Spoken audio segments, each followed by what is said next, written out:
साबिर शाकिर साहब, पहले चूंकि इमरान खान साहब की मकबूलियत का सूरज सवा नेज़े पर था और इमरान खान किसी के काबू में नहीं आ रहे थे, तो वो शायद हिचकिचा रहे थे चूंकि उनका पलड़ा भारी था। आज 9 मई के बाद चूंकि इमरान खान ज़रा पीछे हट गए और हुकूमत का पलड़ा भारी हो गया, तो अब हुकूमत पीछे हट गई है मुज़ाकरात से।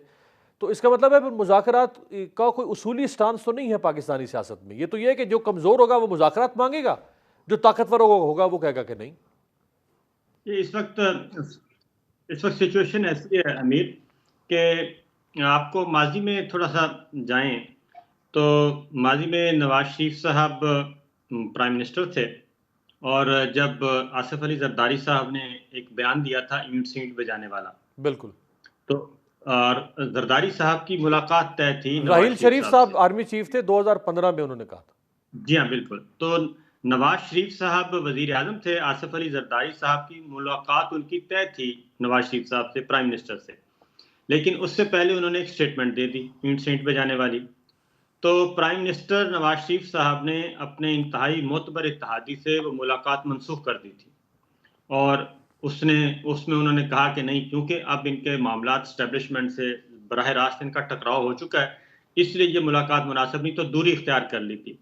तो इस वक्त भी चूंकि हुक्मरान इत्तेहाद को इस बात का अंदाजा है कि एस्टेब्लिशमेंट के साथ इनके मामलात बहुत ज़्यादा तल्ख हो चुके हैं 9 मई के बाद, तो ये बहुत ही अच्छा मौका है, लोहा गर्म है, तो उसमें मज़ीद ज़रा फ्यूल छिड़कना चाहिए और मुज़ाकरात से इनकार कर देना चाहिए।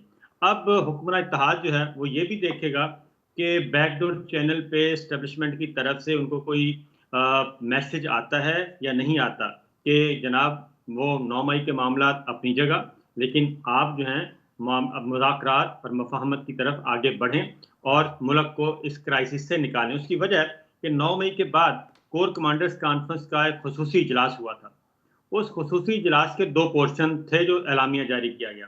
पहला था 9 मई के हवाले से, और उसके बाद जो भी उसमें मुलव्वस था उनको सज़ाएँ देने के हवाले से।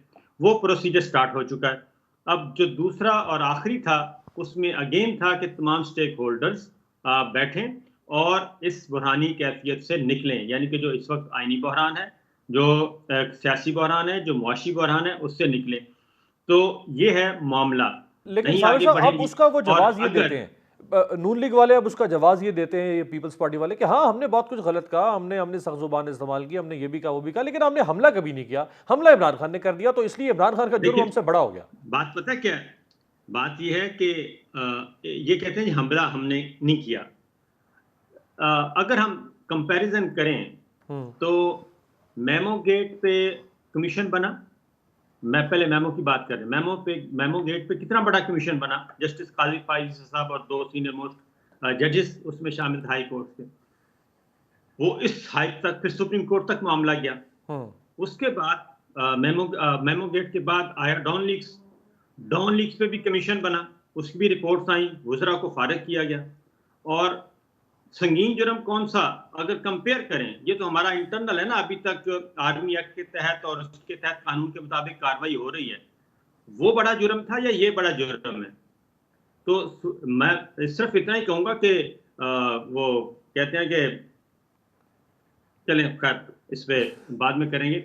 सूरत-ए-हाल ये है कि माज़ी सर, में जाएँगे तो फिर मामला उसी तरीके से है। अगर आगे बढ़ना है तो ठीक फिर है। मामला किसी और तरफ मफ़ाहमत की तरफ ही जाएँगे, और उसका रास्ता मुख्तलिफ जगहों पे मुख्तलिफ कॉरिडोर्स में, पावर कॉरिडोर्स लेकिन में ये अभी तो डिस्कस सूरत हो हाल रहा है कि मुफाहमत चीज़ों को वाली, आगे लेके साबिर साहब, अभी तो सूरत हाल मुफाहमत वाली दूर दूर